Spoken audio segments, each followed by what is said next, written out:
some of the nuggets, right? Let's start spreading true information from this place. So majority of the things that have been said by the panelists are really true and are very factual, and a lot more people should hear it. So share it on social media, tweet it. There are some nice quote cards on our TV3 social media pages, the ADF social media pages. Download them, share them. If any one of the quote cards resonates with you, share them with the hashtag ADF Africa. Let's get the news out there, and you'll be hearing a lot more about what we are planning to do with the total Africa Digital Festival event that's happening in December. Thank you once again for coming, and it's nice to have you. Please, another round of applause for him. Thank you so much, Sena Koshi. So, indeed, we bring an end to the first of 4 Africa Digital Dialogues that we're having, Media Journal's program in conjunction, of course, with the Africa Digital Foundation, and it's part of the Africa Digital Festival. My name is Beatrice Edu. Thank you so much for joining us. But, of course, I'm crossing over to my colleague, Michael Ogbodu, who is there to wrap up for us. Stay with us. All right, Beatrice, so we're still here at the Africa Digital Week 2025, and we'll be engaging some of the participants on their key takeaways of the event so far. But I still have with me the head of digital here at Media General, Sena. He's going to be sharing with us some of the systems or models that we run here at Media General to ensure that every information we put out there is succinct, correct, and credible without any doubt. And one of the platforms that we used for this was during the elections coverage, where we exhibited before the public that you could rely on every single data we put out. Sena, walk us through what systems did you put in place to ensure that every information we put out there was 100% correct? So for us, I think one of the major things that we did, and it's our responsibility as a media house, because we are we are Ghana's most, engaged media house, both online and offline.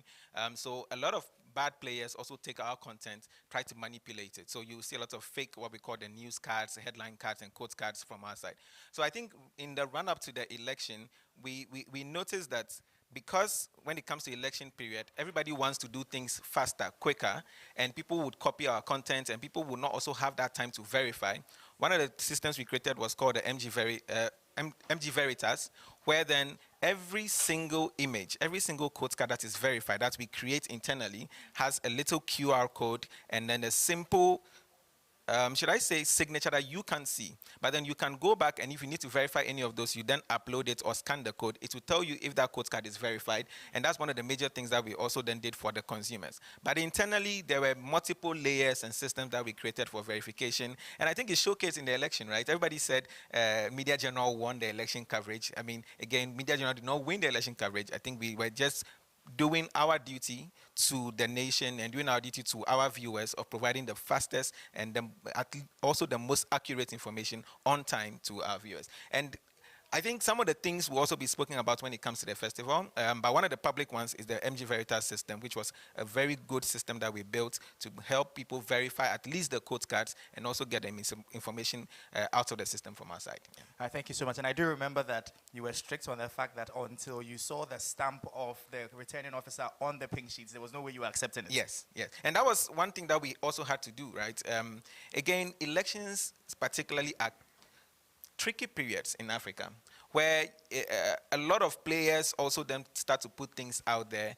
And again, for us, it is not just being fast, it's also being maintaining our, should I say, position as the place for factual information. So that was a critical thing to put in place. If it doesn't look like it's coming from the EC, and we can't verify that it's coming from the EC, we decided not to put it out there at all. Fantastic. It just shows you why Media General is key partners for the Africa Digital Week, because we pride ourselves as a media organization that is credible 100%. Every information you see on Media General is verified, is authentic, and is correct. Thank you so much, Sena. Sena is the head of digital here at Media General, sharing with us some of the things that we as a company are implementing to ensure that we are putting out only credible information out there. I'm interacting with some more guests who have come through today's event to pick out their thoughts. So hello there, how are you? Hey, I'm good. Now tell us your name and where you're from. I'm Regina Deladem Kebi from Inimaka FT. Okay, so tell me, what was the key takeaway for you in today's event? Okay, so as a student journalist, I've actually learned that I shouldn't be quick to post information out there. That wouldn't bring me anything actually, because the information going out must be factual. Sure. So I need to cross-check and make sure that I have the facts before I put it out there, so it Okay. wouldn't bring any consequences. Thank you very much. And as you do that, know also that any information you see at Media General is already verified, is correct, and you can Right. rely Absolutely. on us for authentic and correct information. Absolutely. Thank you so much. It was nice talking to you. Gentlemen, how are you? Tell me also your name and which organization you're from. I'm Elijah Derry from KNUST. KNUST. Yeah, Voc Life. Okay, so tell me, what was your key takeaway in today's event? What stood out for you? Fact checking.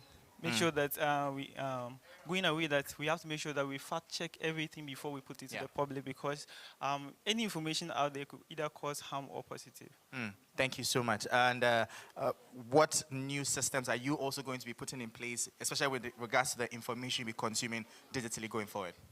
Well, so my new strategy that I'll be putting is that I'm getting more people that I'm going to train them so that they will also help me to get correct information, because I will not be everywhere to be able to access the information. So training more people that I work with to know the right thing to do, to get me the right information for the public, I think is the best thing. All right, Chief, thank you so much. So another participant there sharing his key takeaways from today's event, the Africa Digital Week, happening here on the premises of Media General here at Adisawe, Kanda. We are live here on TV3 and across all our social media platforms.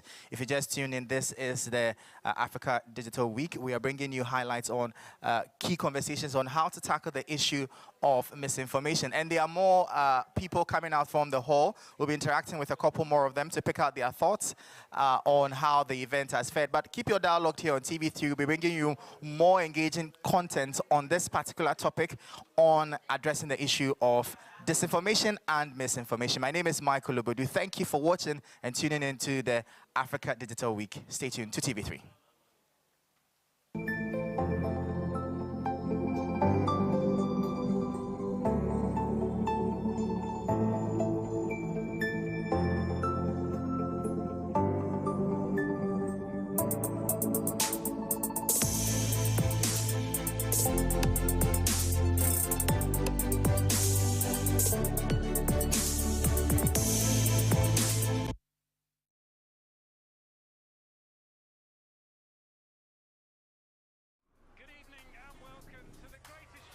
This is a people's game. They will be bubbling about this one for weeks and months to come.